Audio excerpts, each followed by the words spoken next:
5 minutes avant que la vie de mon ex-mari ne commence à s'effondrer, il se tenait dans l'aile pédiatrique du CHU de Lyon, tenant un sac allongé et disant à quiconque voulait l'entendre que me quitter avait été la décision la plus intelligente de sa vie.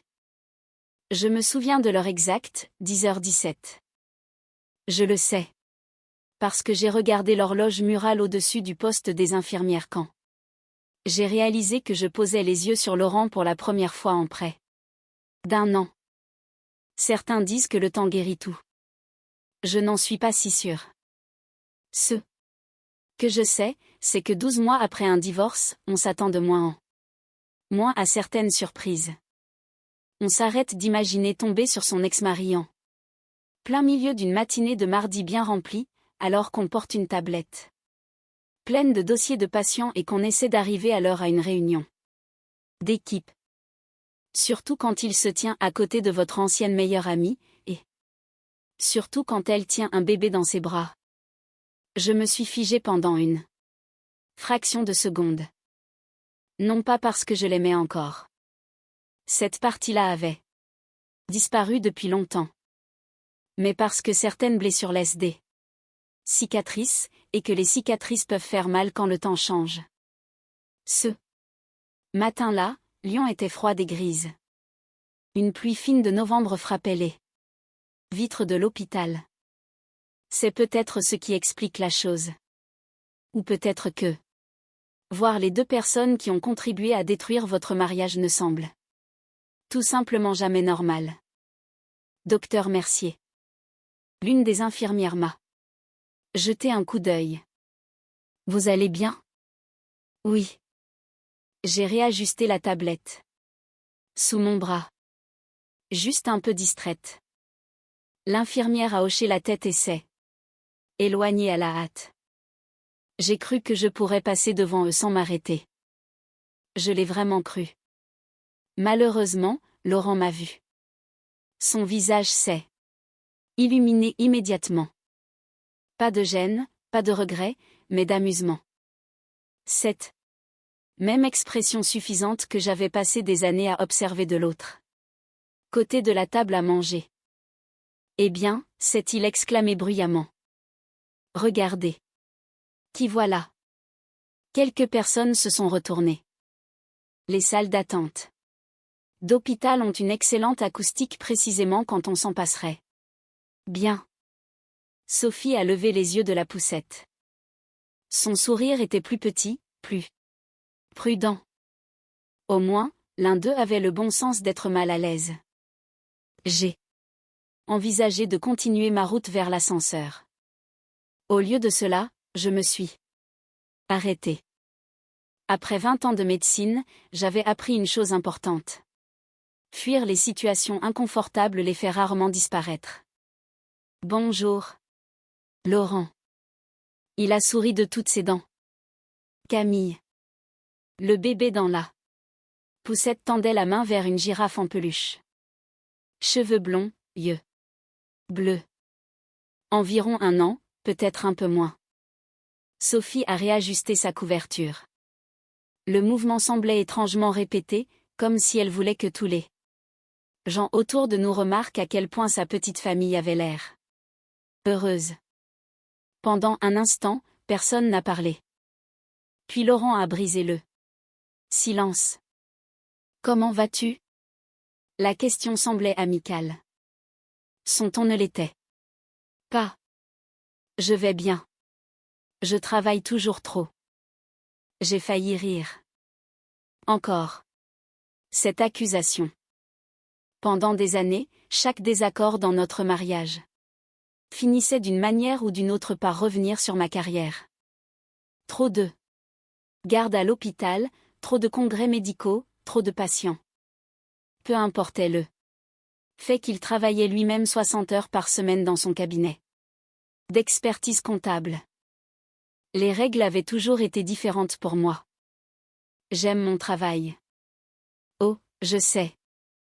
Un couple assis à proximité a échangé un regard. Il pouvait sentir la vraie nature de cette conversation. La plupart des gens en sont capables. Laurent a fait un pas de plus. Je suppose que certaines choses ne changent jamais. Sophie a bougé, mal à l'aise. Laurent. S'il te plaît. Il a haussé les épaules. Nous sommes tous des adultes ici. Je connaissais ce regard. Il était en pleine représentation. Certaines personnes ne veulent pas de public. Laurent en a toujours eu besoin. Puis, il a lâché sa réplique. Celle qu'il attendait probablement de dire depuis un an. Te quitter a été la meilleure décision de ma vie. La salle d'attente est devenue très silencieuse. Même la télévision fixée dans le coin semblait moins bruyante. Sophie fixait le sol. J'ai gardé une expression neutre. Non pas parce que je n'étais pas en colère, car je l'étais. Mais les médecins apprennent très tôt le contrôle émotionnel. On ne peut pas paniquer pendant les urgences. On ne peut pas perdre son sang-froid quand les gens comptent sur vous. Et après suffisamment d'années, cette discipline devient une seconde nature. Laurent n'avait pas fini. Une femme inutile ne peut pas avoir d'enfant. Et voilà. Le vieux coup de poignard, celui qu'il adorait remuer dans la plaie. Pendant près de 7 ans, nous avions essayé de fonder une famille.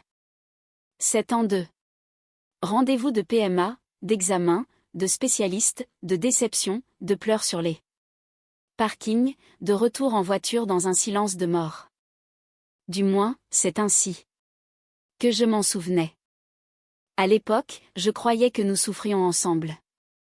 Je ne savais pas à quel point je me trompais. Sophie a pressé fort le biberon qu'elle tenait à la main. Laurent, arrête. Mais il s'amusait trop. Il a fait un signe de tête vers la poussette. J'ai de la chance. Son sourire s'est élargi. J'ai un fils d'1 an avec ta meilleure amie. Les mots sont restés suspendus dans l'air. Cruel, délibéré, conçu pour blesser. Le plus drôle, c'est que je m'attendais à être dévastée. Au lieu de cela, je me suis sentie fatiguée. Profondément fatiguée. Peut-être parce que j'avais déjà fait mon deuil. Peut-être parce que la trahison perd de son pouvoir avec le temps. Ou peut-être parce que je savais quelque chose qu'il ignorait. Pas tout, mais suffisamment. J'ai regardé le petit garçon. Rien de tout cela n'était de sa faute. Puis j'ai regardé Sophie. Elle fuyait mon regard. Cela m'a surprise. Les gens qui sont fiers de leur choix ne fixent généralement pas le sol. Enfin, j'ai regardé Laurent. Il attendait une réaction. Des larmes, de la colère? Quelque chose, n'importe quoi. Au lieu de cela, j'ai souri. Juste un petit sourire. Rien de très dramatique, en fait, ai-je dit. Sa confiance a vacillé. Seulement pour une seconde, mais je l'ai vu. De la même manière que les médecins remarquent des symptômes subtils qui échappent aux autres. Qu'est-ce que ça veut dire, a-t-il demandé. Rien, ai-je haussé les épaules. C'est juste intéressant. Là, il avait l'air irrité. Tant mieux. Pour une fois, il ne contrôlait pas la conversation. Mon téléphone a vibré dans la poche de ma blouse. Un SMS. J'ai baissé les yeux. Le nom de l'expéditeur a immédiatement attiré mon attention. Maître Antoine Delorme. Je ne m'attendais pas à avoir de ces nouvelles ce matin-là, et surtout pas là, surtout pas à ce moment-là. Le message ne contenait que 7 mots. Je suis en bas. Il faut parler. Mon pouce est accéléré. Pas par peur, mais par surprise, car Antoine n'était pas le genre d'homme à envoyer des SMS urgents sans raison. Et soudain, j'ai eu le sentiment que ce mardi ordinaire était sur le point de devenir tout sauf ordinaire. J'ai glissé le téléphone dans ma poche. Laurent me fixait. Toujours, attendant, essayant de comprendre pourquoi je n'étais pas bouleversée. Pour la première fois de la matinée, j'ai presque eu pitié de lui. Presque. La dernière chose à laquelle je m'attendais ce mardi matin, c'était un message d'Antoine Delorme. Je ne lui avais pas parlé depuis près de 3 mois. 1. M'éloignant de la salle d'attente, je pouvais encore sentir le regard de Laurent dans mon dos. Il détestait les conversations inachevées. Ça avait toujours été le cas. Pendant des années, il m'avait suivi de pièce en pièce. Chaque fois que nous nous disputions, il avait besoin du dernier mot. Besoin d'avoir l'impression d'avoir gagné. J'ai appuyé sur le bouton de l'ascenseur et j'ai attendu. Les portes se sont ouvertes. Juste avant qu'elles ne se referment, j'ai entendu Laurent m'interpeller. Tu fuis encore, Camille? J'ai regardé en arrière. Non, Laurent. Les portes ont commencé à glisser. Je marche enfin dans la bonne direction. Pour une fois, je l'ai laissé sans réponse. L'ascenseur m'a descendu dans le hall principal. Dehors, la pluie ébrélait. Grande baie vitrée donnant sur l'avenue Tony Garnier. Les patients et les visiteurs se dépêchaient de traverser le parking, tenant leur parapluie contre les intempéries de cette fin d'automne. Antoine était assis près du point café de l'hôpital. Même de loin, il avait l'air sérieux. Cela m'a immédiatement inquiété. Antoine n'était pas d'un naturel dramatique. À 58 ans, il s'était forgé une réputation comme l'un des avocats d'affaires et de famille les plus respectés de Lyon. Les gens engageaient Antoine quand les choses devenaient compliquées. Très compliquées. Quand il m'a vu approcher, il s'est levé. Camille. Antoine. Nous nous sommes serrés la main. Vous aviez l'air pressé. Il a balayé le hall du regard. Pouvons-nous nous asseoir? Ce n'était jamais bon signe. Nous avons trouvé un coin tranquille près du stand de café. L'odeur du café frais se mêlait à celle du désinfectant qui flottait dans l'hôpital. Les bruits habituels d'un mardi matin nous entouraient. Des téléphones qui sonnent. Des fauteuils roulants glissant sur les sols polis. Des médecins discutant de cas cliniques. Le rythme familier de ma vie professionnelle. Antoine a ouvert un dossier. J'ai trouvé quelque chose. Immédiatement, mon estomac s'est noué. Quel genre de quelque chose? Le genre qui change tout. Je me suis adossée à ma chaise.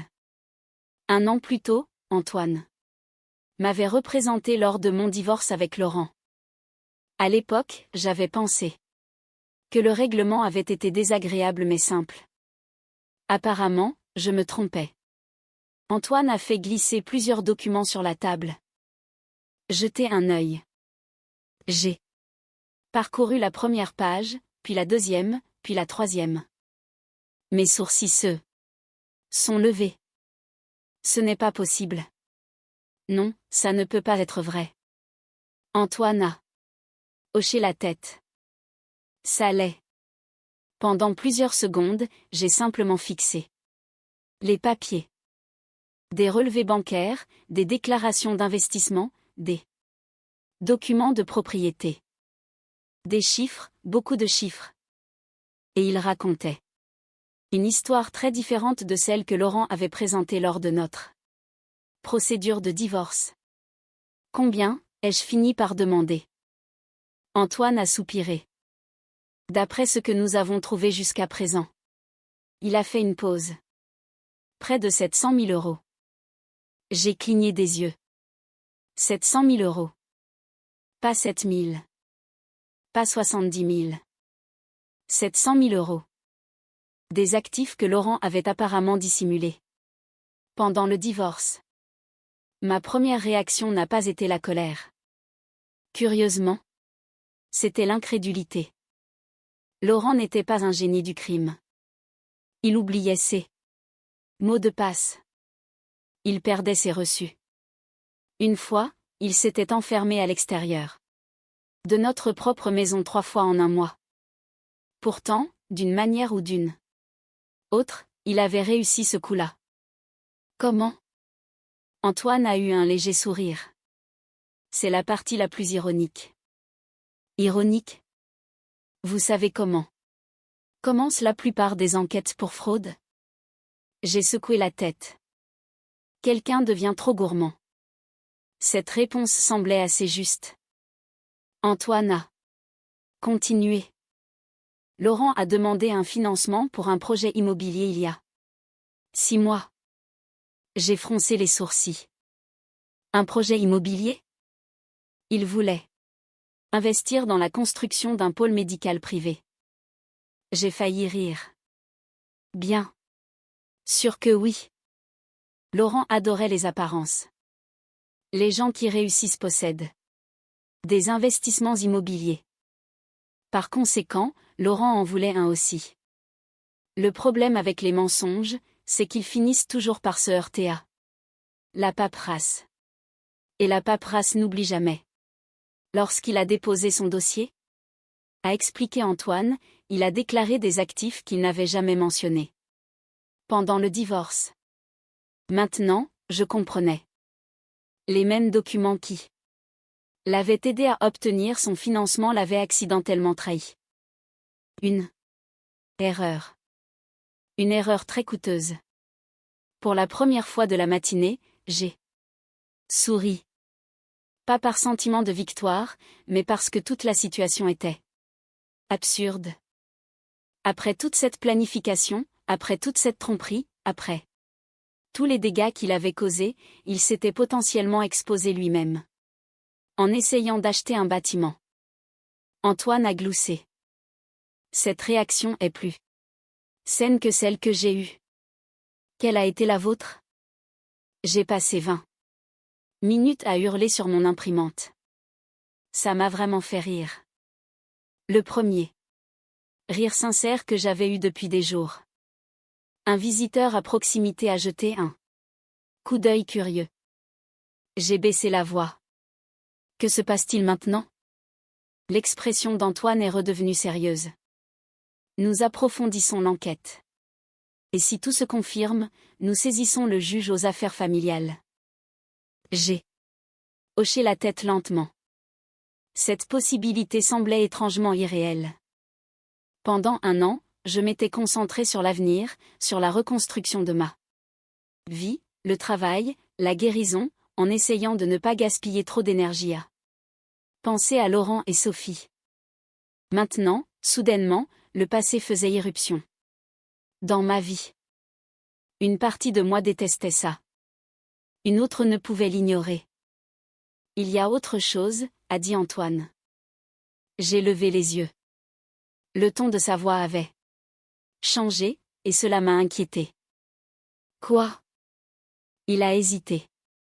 Camille, je dois vous poser une question. Allez-y.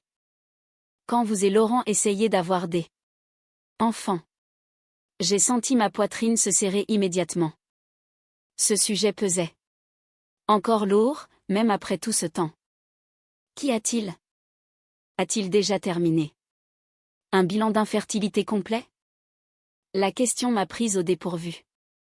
Je me souvenais de chaque rendez-vous, de chaque test, de chaque spécialiste, de chaque conversation difficile. Et un souvenir s'est imposé. Laurent trouvant toujours des raisons pour ne pas faire certains examens. Obligations professionnelles, déplacements, problèmes d'emploi du temps, excuses. À l'époque, je le croyais.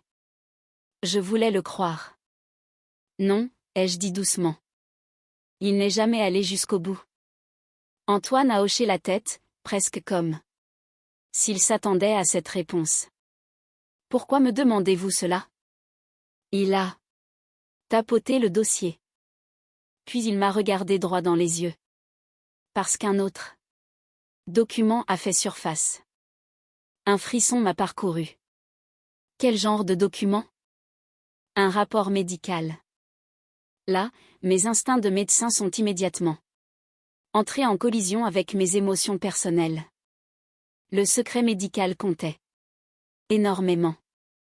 J'avais passé toute ma carrière à le protéger. Antoine a semblé comprendre mon inquiétude. Je ne vous demande pas de violer l'éthique. Bien. Mais je peux vous dire ceci. Il s'est penché en avant. Le rapport suggère fortement que Laurence avait quelque chose il y a des années. Je n'ai rien dit. Lui non plus. Le silence a duré plusieurs secondes. Assez longtemps. Pour que mon imagination commence à relier les points. Des points dangereux. Finalement, j'ai posé la question. Êtes-vous en train de me dire qu'il a menti? Antoine a répondu prudemment. Je vous dis qu'il y a des raisons de croire qu'il en savait beaucoup plus qu'il ne l'a admis. Mon rythme cardiaque s'est accéléré. Pas parce que j'avais des preuves, mais parce que soudain, des dizaines de vieux souvenirs prenaient un sens différent. Les conversations, les disputes, les accusations. La façon dont il m'avait rejeté la faute, la façon dont je m'étais culpabilisée. Les années que j'avais passées à me demander si mon corps avait fait échouer notre mariage. Dehors, la pluie continuait de frapper contre les vitres. À l'intérieur, autre chose était en train de naître. Pas de la vengeance. Pas encore. Mais la vérité. Et parfois, la vérité peut être bien plus dangereuse. Alors que je fixais le dossier entre nous, mon téléphone a de nouveau vibré. Cette fois, ce n'était pas Antoine. C'était une notification. Sur les réseaux sociaux. Sophie venait de publier une nouvelle photo de famille. Et pour la première fois, j'ai remarqué quelque chose dans cette photo qui m'a noué l'estomac. Quelque chose que j'aurais dû voir bien plus tôt. J'ai fixé la photo de Sophie pendant plusieurs secondes. Puis j'ai regardé à nouveau. Peut-être avez-vous déjà vécu l'un de ces moments. Le genre de moment où votre cerveau remarque quelque chose avant même que vous n'en soyez consciemment conscient. Un détail, une infime incohérence, quelque chose qui cloche. La photo montrait Sophie assise sur une couverture au parc de la Tête d'Or avec le bébé sur les genoux. La légende disait « Dimanche parfait avec mon petit prince ». Des centaines de mentions « j'aime », des dizaines de commentaires, des gens qui la félicitaient, qui disaient qu'ils formaient une famille magnifique. Mais je ne regardais pas la légende. Je ne regardais même pas Sophie. Je regardais l'enfant. Plus précisément, son âge. 1 an, peut-être. 13 mois. Et soudain, une chronologie qui n'avait jamais vraiment eu de sens a commencé à s'assembler dans ma tête. J'ai baissé mon téléphone. Qu'y a-t-il? A demandé Antoine. J'ai hésité, puis j'ai secoué la tête. Je ne suis pas encore sûre. La vérité, c'est que je ne faisais pas assez confiance à mes propres émotions pour le dire à voix haute. Pas encore. Les années passées en médecine vous apprennent à ne pas tirer de conclusions hâtives. Vous rassemblez d'abord les faits, puis vous formulez des hypothèses. Malheureusement, le fait d'être humain rend parfois cela difficile, surtout quand votre propre vie est impliquée.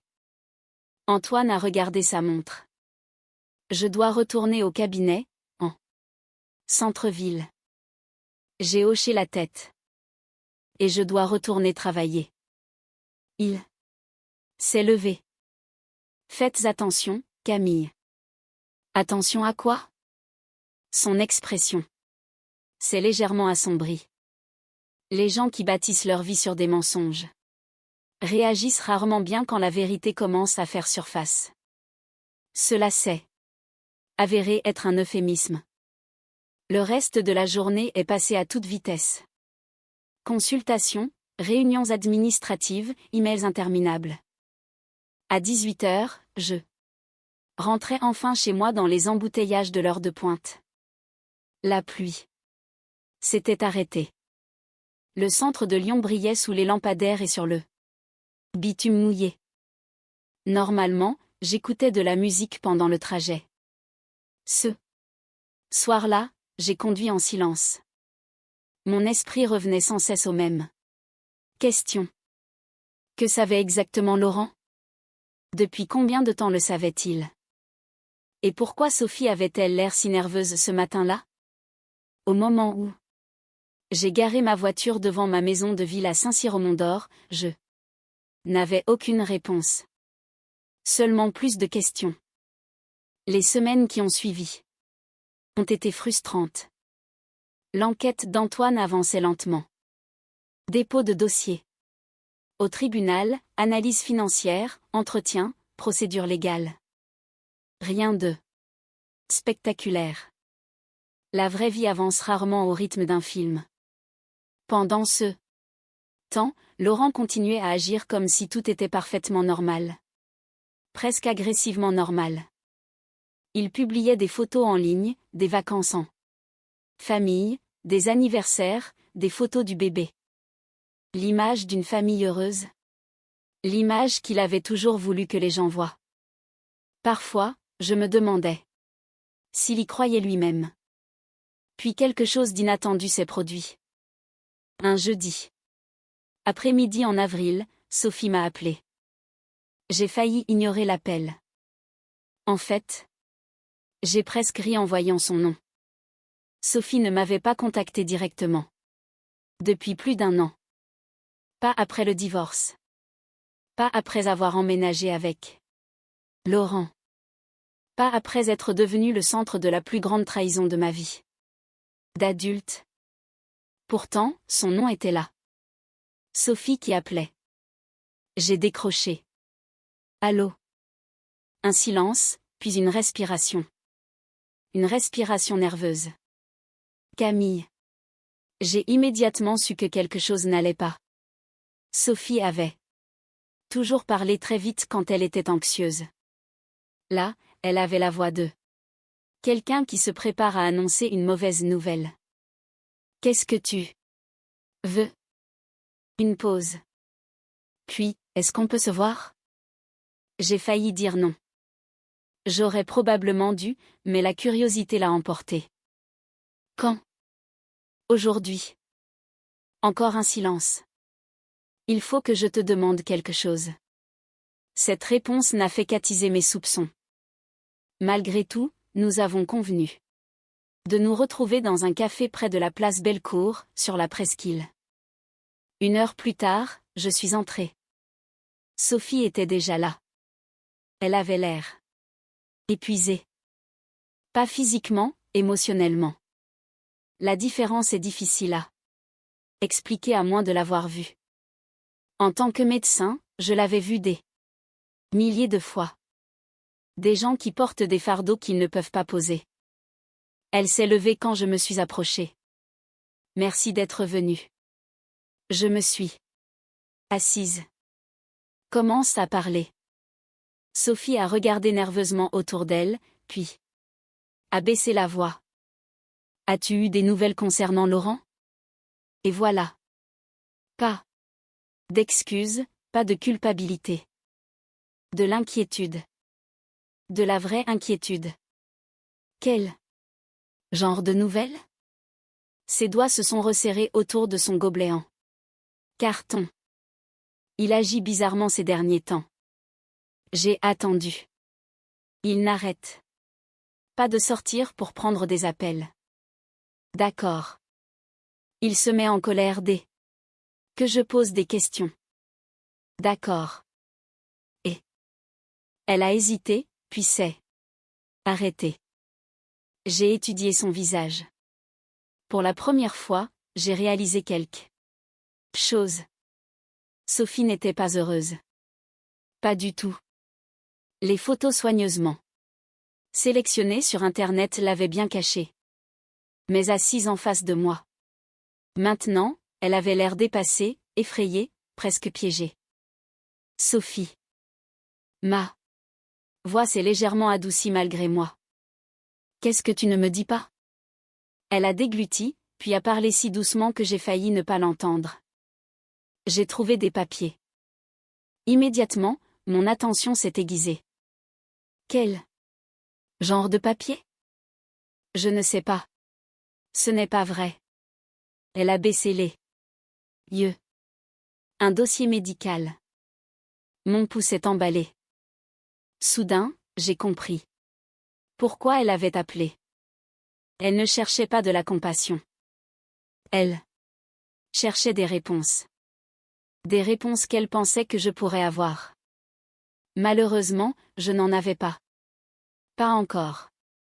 Qu'est-ce que ça disait? Je ne sais pas. Cette réponse semblait sincère, cette fois. Je n'en ai vu qu'une partie. Elle s'est frotté le front. Mais Laurent a piqué une crise. Quand je lui ai posé la question. Aucune de nous n'a parlé pendant plusieurs secondes. Puis elle a posé la question vers laquelle elle se dirigeait. Manifestement. Camille. J'ai levé les yeux. Est-ce qu'il t'a déjà menti? L'ironie m'a presque fait rire. Pas parce que c'était drôle, mais parce que c'était surréaliste. Cette femme avait contribué à détruire mon mariage. Et maintenant, elle était assise en face de moi, demandant si l'homme qu'elle avait choisi était digne de confiance. La vie a un sens de l'humour étrange. Sophie. Je me suis levée. C'est une question à laquelle tu vas devoir répondre. Toi-même. Elle avait l'air déçue, peut-être même blessée. Mais je n'étais plus la personne qui lui devait du soutien émotionnel. Plus maintenant. Alors que je me dirigeais vers la porte, elle m'a interpellée. Camille. Je me suis arrêtée. Quoi? Son visage avait pâli. Je crois que quelque chose cloche. Je l'ai regardé longuement, puis j'ai hoché la tête. Moi aussi. 3 jours plus tard, Antoine a appelé, et ce qu'il m'a dit a tout changé. Non. Pas parce que cela confirmait mes soupçons, mais parce que cela les faisait voler en éclats. La vérité était bien plus étrange que tout ce que j'avais imaginé. Et 5 minutes après cet appel téléphonique, un biberon très familier est tombé sur le sol du CHU de Lyon. 3 jours après ma rencontre avec Sophie. J'étais en train d'examiner des dossiers médicaux dans mon bureau quand Antoine Delors m'a appelé. Dès que j'ai entendu sa voix, j'ai su qu'il ne s'agissait pas d'une mise à jour de routine. Camille, a-t-il dit. Vous devez vous asseoir. Je me suis adossée à mon fauteuil. Je suis déjà assise. Bien. Le silence qui a suivi n'a duré qu'une seconde, mais a semblé plus long.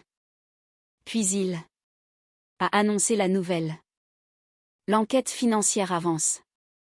J'ai hoché la tête. Ce n'était pas surprenant. Quoi d'autre? Antoine a expiré. Nous avons confirmé que Laurent a sciemment dissimulé des actifs pendant le divorce. J'ai fermé les yeux brièvement. Même si je m'y attendais, entendre la confirmation faisait un effet différent. Réel. Définitif. À vous entendre, on dirait qu'il y a autre chose. Il y a autre chose. J'ai entendu des papiers être remués.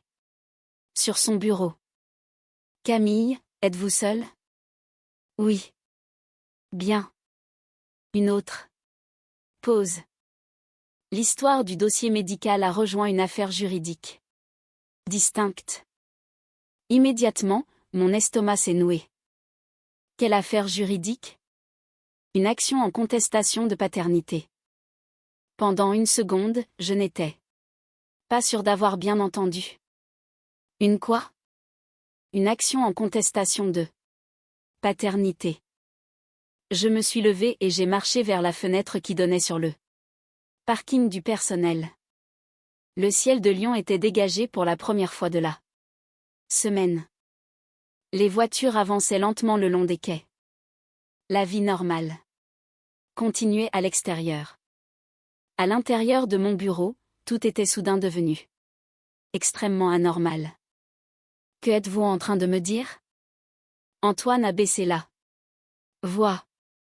L'enfant. Mon cœur s'est mis à battre à tout rompre. L'enfant n'est pas le fils biologique de Laurent. Je n'ai rien dit. Je ne pouvais pas. Mon cerveau essayait de traiter cette phrase. Non pas parce que c'était impossible, mais parce que c'était inattendu. Pendant tout ce temps, j'avais supposé que Laurent avait obtenu exactement ce qu'il voulait. La famille, le bébé, la vie qu'il prétendait que je ne pouvais pas lui offrir. Et maintenant? D'un coup, cette fondation s'effondrait. Sophie le sait? Pas encore. J'ai regardé par la fenêtre. Vous en êtes sûr? Aussi sûr qu'on peut l'être avant que les procédures officielles ne commencent. Je me suis rassise.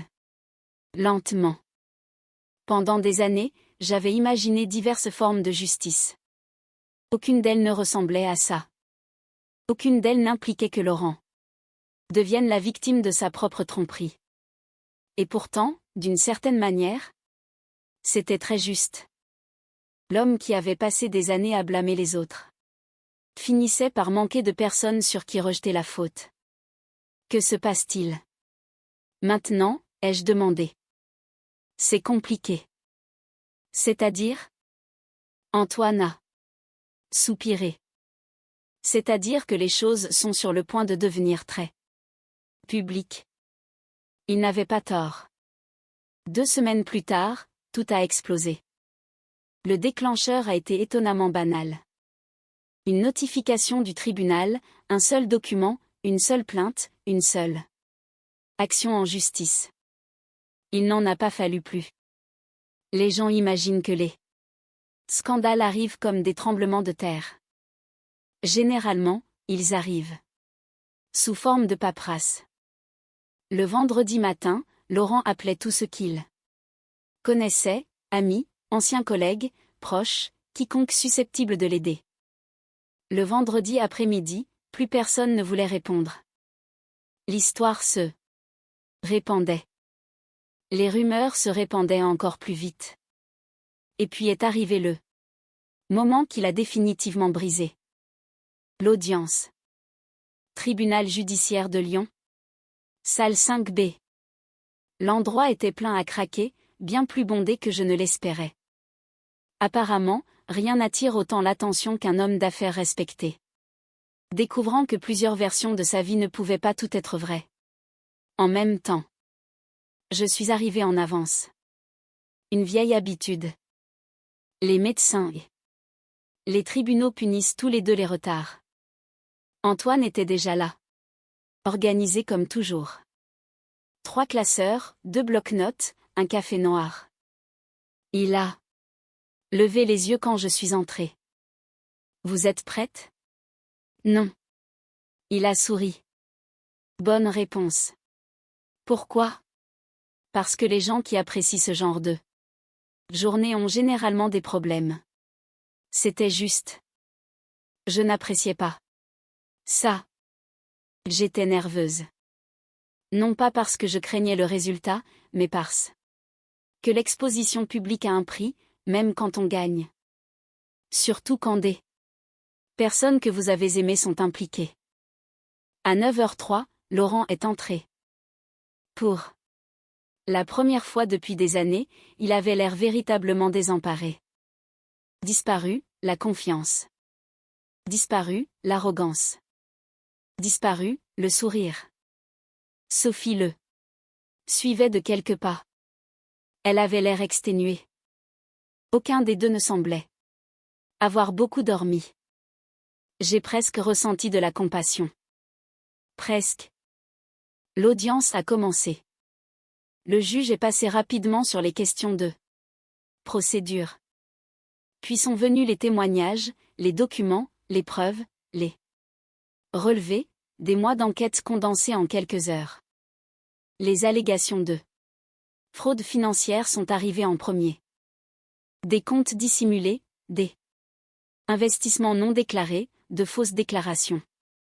Chaque document ébréchait la version de la réalité que Laurent avait mis des années à construire. Puis est venue la partie qui a changé l'atmosphère de la pièce. Les dossiers d'infertilité. Le silence a été immédiat, absolu. Même les avocats ont arrêté de remuer leurs papiers. Tout le monde écoutait. Les preuves ont révélé que des années plus tôt, pendant notre mariage, Laurent avait reçu des résultats indiquant de graves problèmes de fertilité de son côté. Des informations qu'il n'avait jamais partagées. Des informations qu'il avait dissimulées.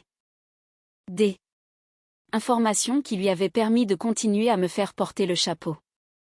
La salle d'audience est restée silencieuse. Je suis restée parfaitement immobile. Pas parce que je n'étais pas émue, mais parce que je l'étais beaucoup.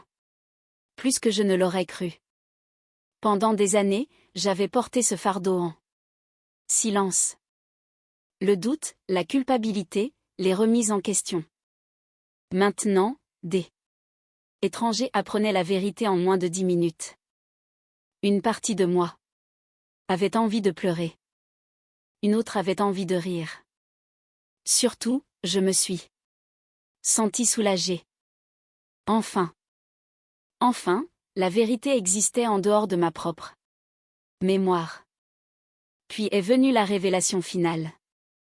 Les résultats de paternité. Le juge a examiné le rapport. Les avocats ont pris la parole. Les arguments ont été avancés. Les faits ont été présentés. Quand ce fut terminé, il n'y avait aucune confusion, aucun malentendu, aucune autre interprétation possible. L'enfant n'était pas lié biologiquement à Laurent. La salle a bruissé de chuchotements. J'ai jeté un coup d'œil vers Sophie. Des larmes coulaient sur son visage. Curieusement, elle avait l'air tout aussi choquée que tout le monde. Peut-être qu'Antoine avait eu raison. Peut-être qu'elle ne savait vraiment pas. Laurent est resté immobile, comme un homme regardant sa vie entière s'effondrer en direct. Ce qui était étrange, c'est que je ne me suis pas sentie victorieuse. Pas exactement. Je me suis sentie libre. Il y a une différence. La victoire implique que quelqu'un perde. La liberté, non. La décision finale du juge est tombée peu avant le déjeuner. Des sanctions financières, des procédures additionnelles, une redistribution des biens, des conséquences. De vraies conséquences. Pas une vengeance. Une responsabilisation. Et pour la première fois depuis des années, ces deux choses m'ont paru très différentes. Alors que les gens sortaient de la salle d'audience, plusieurs anciens amis ont évité le regard de Laurent. D'autres se sont simplement éloignés. Son public avait disparu. Sa représentation était terminée. La vérité avait finalement pris le devant de la scène, et il restait encore un dernier chapitre à écrire. 6 mois après l'audience, j'étais assise sur la terrasse de mon jardin avec une tasse de café quand mon téléphone a vibré. Le soleil se couchait sur Lyon. Une douce soirée d'octobre, le genre de soirée que la région offre juste avant que l'hiver rhodanien ne reprenne ses droits. J'ai posé mon café et j'ai regardé l'écran. C'était un message de l'un des jeunes médecins que je supervisais. Merci de m'avoir aidé pendant mon internat. Je n'aurais pas pu le faire sans vous. J'ai souri. De tous les messages que j'avais reçus cette année-là, ce sont ceux-là qui comptaient le plus. Pas les mises à jour juridiques, pas les commérages, pas les questions interminables des gens soudainement intéressés par ce qui s'était passé. Les messages qui avaient du sens venaient de personnes qui avançaient dans leur vie, car c'est ce que je faisais enfin, moi aussi. Les mois qui avaient suivi l'audience avaient été étonnamment calmes, du moins pour moi. Le travail m'avait tenu occupée. En juin, j'avais accepté un nouveau poste de directrice médicale pour un grand réseau de cliniques privées de la région Auvergne-Rhône-Alpes. Le poste impliquait des horaires plus longs, plus de responsabilités, et plus de réunions que n'importe quelle personne censée ne devrait jamais endurer. Mais j'adorais ça.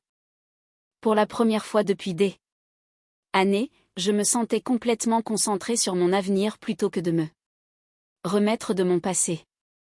Chaque matin, je conduisais pour aller au travail sans traîner de vieilles rancœurs avec moi. Cela seul ressemblait à une victoire.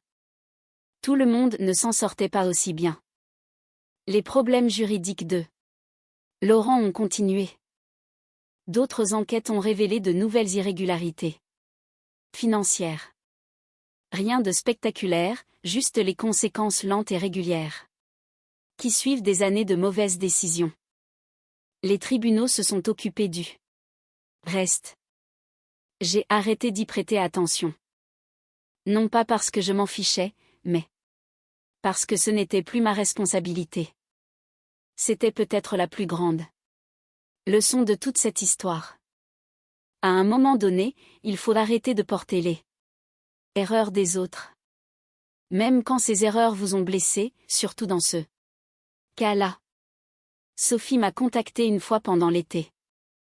J'ai failli ne pas répondre. Mais la curiosité a pris le dessus. Nous nous sommes retrouvés pour déjeuner dans un petit bistrot à la Croix-Rousse. La rencontre était inconfortable. Pas hostile, juste inconfortable.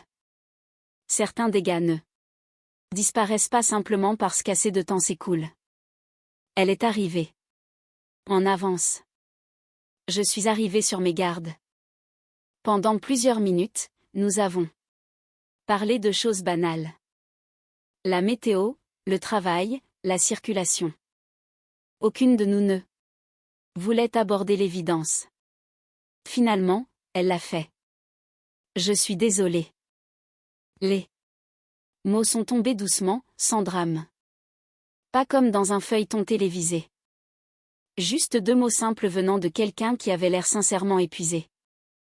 Je n'ai rien dit. Elle a continué. Je sais que ça ne répare rien. Non, en effet. Elle a hoché la tête. Je sais. Pour la première fois depuis que nous nous étions assises, elle m'a regardé droit dans les yeux. J'ai cru des choses qui n'étaient pas vraies. J'ai scruté son expression. Il y avait du regret là-dedans. Du vrai regret. Pas d'apitoiement sur soi, pas d'excuses. Juste du regret. Plus je vieillis, plus j'apprécie la différence. Nous avons discuté pendant encore 1 heure. Pas en tant qu'amis. Ce chapitre était clos. Mais comme 2 personnes qui avaient survécu au même menteur, de manière différente. Quand le déjeuner s'est terminé, nous nous sommes serrés. Brièvement dans les bras, maladroitement. Puis nous avons pris des chemins séparés. C'était suffisant. Le pardon est un mot complexe. Les gens en parlent. Comme s'il s'agissait d'une décision unique. Ce n'est pas le cas. Parfois, le pardon signifie simplement décider de ne plus laisser la colère occuper de l'espace dans votre vie. C'est là que j'en étais arrivée. Pas d'amitié, pas de réconciliation, mais la paix. Et honnêtement, la paix s'est avérée bien plus précieuse. Un samedi après-midi de septembre, j'étais en train de ranger 2 vieux cartons dans mon garage quand j'ai trouvé quelque chose d'inattendu. Un vieil album photo. Le genre que les gens faisaient avant que chaque souvenir ne vive dans un téléphone. Je me suis assise par terre et j'ai feuilleté les pages. Des photos de la faculté de médecine, de vacances en famille, d'anniversaires. De mon premier appartement, de mon mariage, des premières années de notre vie commune. Pendant quelques minutes, j'ai étudié ces photographies. Ni avec tristesse, ni avec amertume, mais avec recul. La femme sur ces photos n'était pas faible. Elle n'était pas stupide. Elle n'était pas un échec. Elle était simplement confiante. Parfois la confiance est récompensée. Parfois elle est exploitée. Quoi qu'il en soit, faire confiance n'est pas l'erreur. La trahison l'est. Cette prise de conscience m'a apporté plus de réconfort que je ne l'aurais cru. Car pendant des années, je m'étais silencieusement demandé ce que j'aurais pu faire différemment. La réponse était simple. Rien. Du moins rien qui aurait pu changer le caractère d'une autre personne. Les gens font leur propre choix. Laurent a fait les siens. Sophie a fait les siens. Finalement, ces choix ont engendré des conséquences qu'aucun d'eux n'avait prévues. La même règle s'applique à nous tous. En bien ou en mal. Tôt ou tard, ce que nous construisons devient l'endroit où nous vivons. Ce soir-là, alors que le soleil disparaissait derrière les arbres, j'ai ramené l'album photo dans la maison. Ma vie n'était pas parfaite. Celle de personne ne l'est. J'avais encore des jours difficiles. Des semaines stressantes, des moments où de vieux souvenirs surgissaient à l'improviste. Mais ces souvenirs ne contrôlaient plus la direction de mon existence. Et c'est ce qui faisait toute la différence. S'il y a une chose que cette expérience m'a apprise, c'est que la vérité avance lentement, mais qu'elle avance toujours. Vous ne verrez peut-être pas les résultats immédiatement, et la justice arrive rarement selon votre propre emploi du temps. Pourtant, ce qui est vrai finit toujours par survivre. Si cette histoire vous a rappelé quelqu'un que vous avez connu ou une épreuve que vous avez surmontée, j'espère que vous prendrez un moment pour réaliser le chemin que vous avez parcouru. Parfois, regarder en arrière nous aide à apprécier la vie que nous sommes en train de construire aujourd'hui.